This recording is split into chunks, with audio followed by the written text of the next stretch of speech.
What are the bare minimum backpacking essentials you need for an adventure? I'm going to share with you mine. Let's dive into it.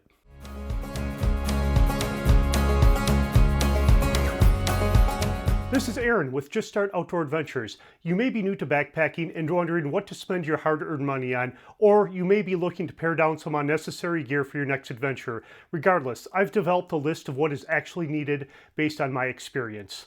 So why are we so concerned about packing the bare minimum? A few reasons. The first and probably the most obvious is weight. Though that's not going to be the main focus of this conversation, it will be mentioned when I'm talking about the gear, because let's face it, it's kind of a big deal. What I was told when I was younger that always stuck was an ounce of weight at the beginning of the day will feel like a pound of weight at the end of the day. The second thing is reducing clutter and having to pack too much to keep track of for those of you who are minimalists.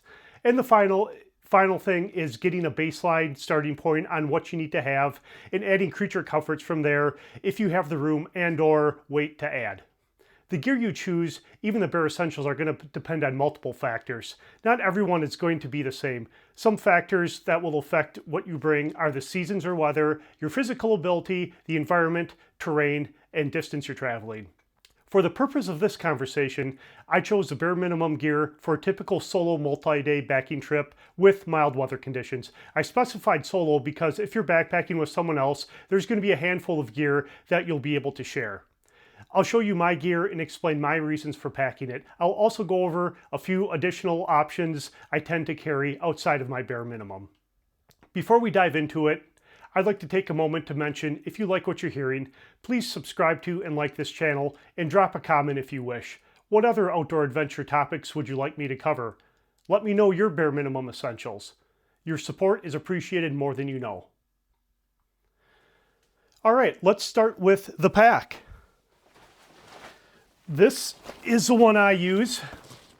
This is the Osprey Atmos 65, which is a 65 liter pack. This is one of the larger packs they make. The pack is obviously important because this is what's going to be carrying all of your gear in. And this one specifically has a built-in rain fly, which is nice because I don't need to worry about packing that. It's already built into the bottom of the pack here. The next big piece would be the tent. This is made by Pare Outdoor Products, and it's a two-person lightweight tent. I believe this weighs just over 7 pounds. Even though I go on a solo trip, I like a two-person tent because usually I try to put my pack inside of my tent with me to keep it protected. Next, we have the sleeping bag. I do have a stuff sack for this sleeping bag, a compression bag, but this is a mummy bag that I have. It goes down to, I believe, 15 degrees. I'll just pull the whole thing out here.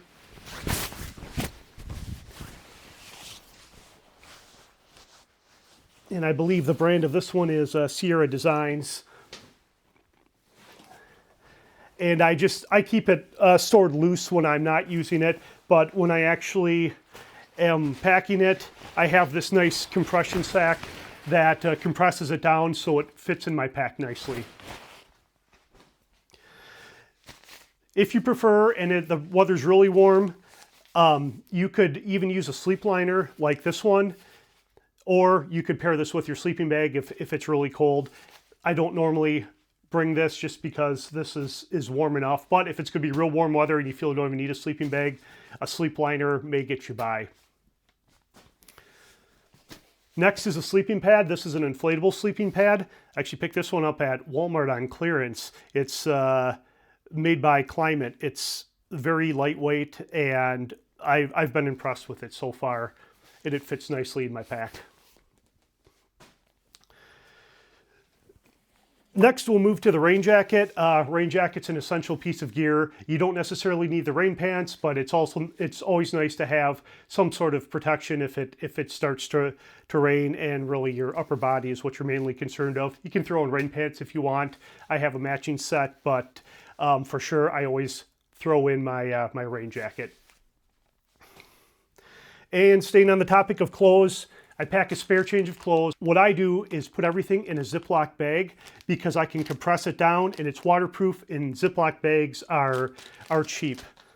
So in here I just believe I have a spare pair of pants.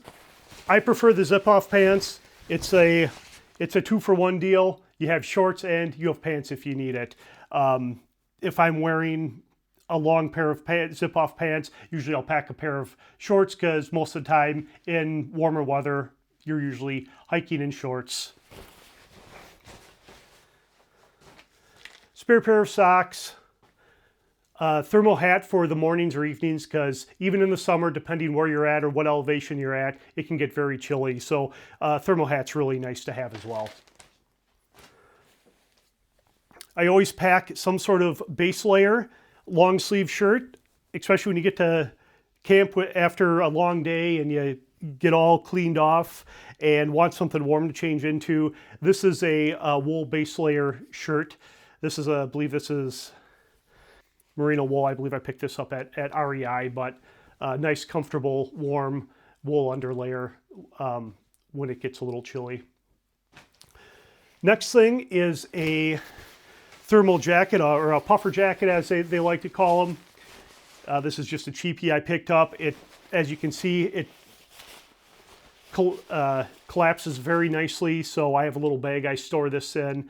And for those, again, chilly mornings, chilly evenings, it's nice just to throw this on to stay warm. Then we have sunglasses. Sunglasses are a must. You want to make sure you protect your eyes. This is a pair of Oakleys I have, and I usually bring on most of my backpacking trips. Next is a bandana.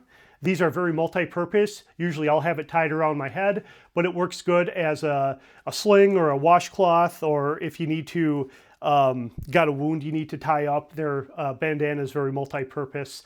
I always have a bandana wherever I go. Next thing I have is a knife or a multi-tool. This is a Gerber one. Yes, this is a little more heavy. I do recommend having some sort of cutting device like a knife, but I will risk the extra weight for all the different multi-tools this multi-tool has on it. So I pretty much bring this not just on backpacking trips, but anywhere I go. Forgot to mention the sandals when we were on the clothing part of it.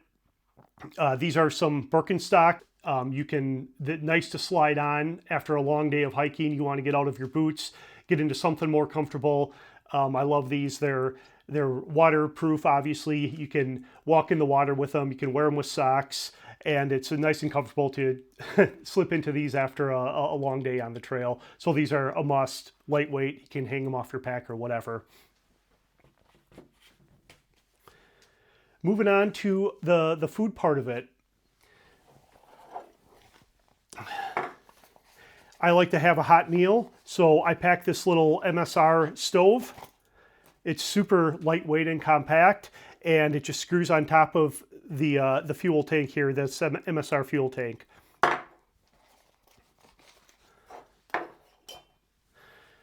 And to go along with that, to boil the water, I have this Sea to Summit pot. It's a collapsible pot. I love it because you can fit a lot of water in there. It will boil more water than what I need, and it's lightweight and it collapses, so it's takes up very minimal space.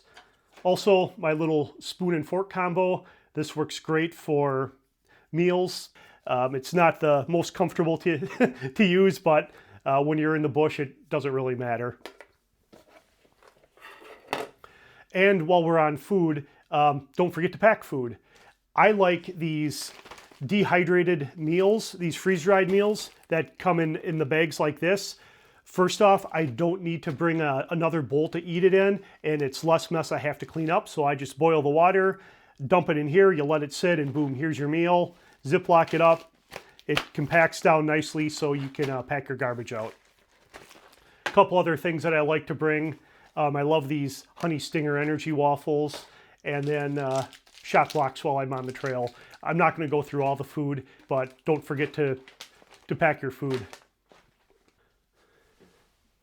Next, we'll move on to water. I'm guessing that you probably won't have a water source at every campsite or a faucet, so you'll need to have some way to filter your water because it's not practical to pack everything that you need. So I have this water filter system here. The piece in the bag here is the clean piece, so that's separated from the part on my water filter that actually goes in the water to keep them separate so the bacteria, any bacteria that is on here doesn't get on the clean portion of it. And the thing I like about this, it has an adapter that fits right on my Nalgene bottle.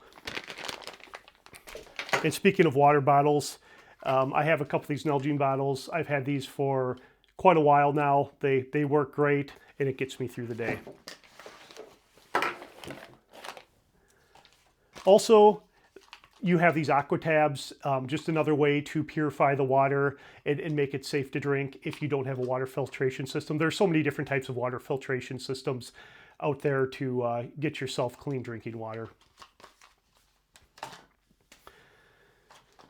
Next, we got our first aid kit. What you carry in your first aid kit can really vary. I carry your typical Band-Aids, Ace bandage wrap, some antiseptic ointment, ibuprofen, a bunch of other random stuff, but first aid kit is a must to carry in case you need it.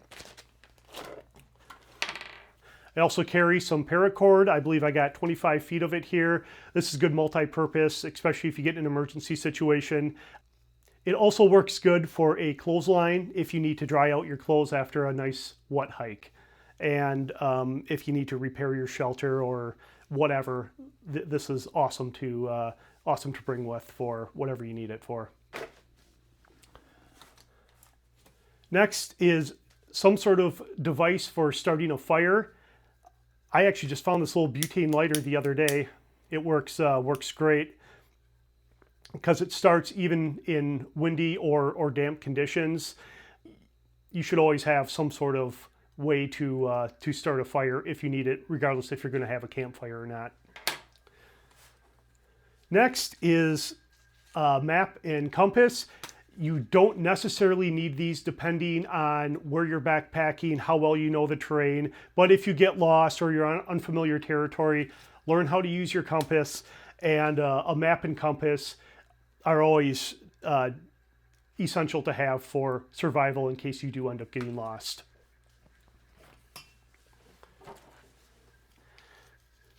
Next is a light. You want some sort of light source. Obviously, when it gets dark out, or if you have to take a pee in the middle of the night, you're going to want to be able to see. I like a headlamp because you don't need to have two separate lights. Then you can wear it on your head, or you can just carry it around and use it as a regular flashlight if you need.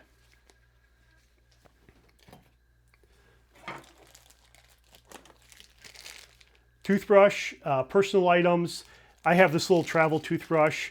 I have some toothpaste in another area, but you want to make sure that you're bringing all of your personal care items that you need. You don't need to go overboard, but just bring the bare essentials that you need. Everybody's a little different when it comes to that, but I obviously like to brush my teeth when I'm out there. I don't like that nasty feeling, so I always make sure I have a toothbrush and some toothpaste.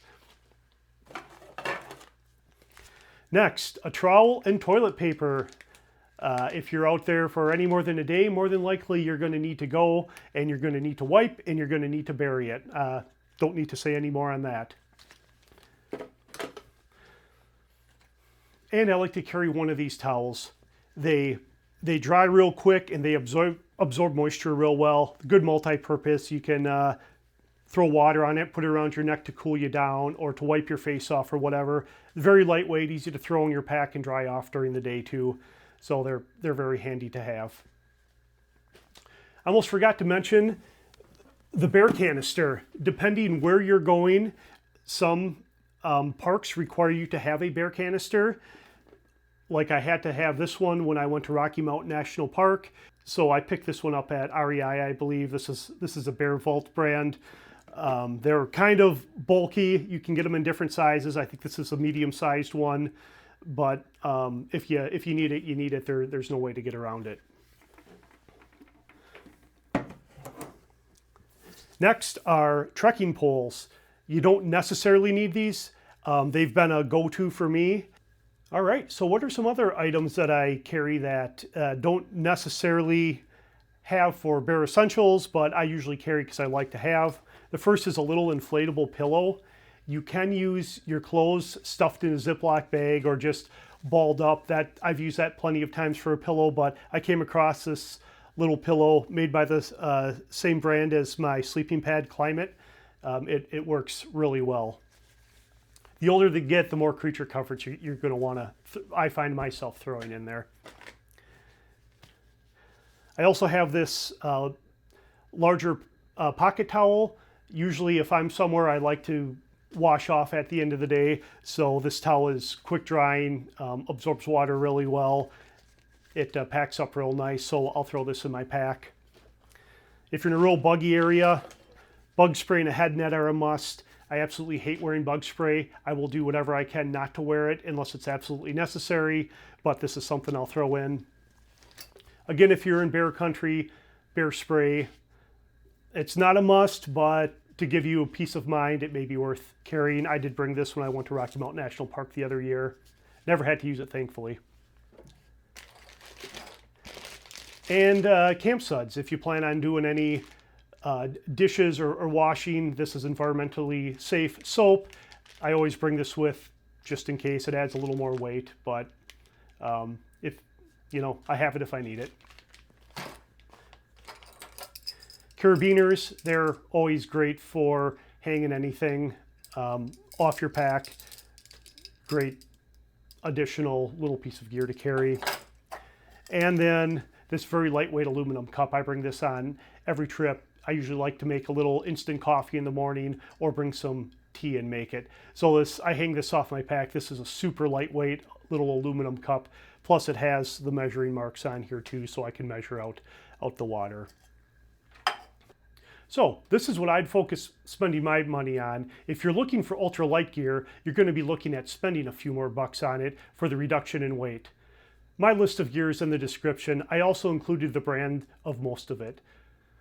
For every backpacking adventure, I slightly adjust what I feel my bare minimum should be, as will you. I feel it's always good to have a solid starting point and add from there. I know myself and I tend to overpack, thanks to the Boy Scout motto of be prepared. I hope this gave you a good starting point on what essentials to pack to pursue your next backpacking adventure more confidently. Thanks for watching, and remember, adventure begins when you just start.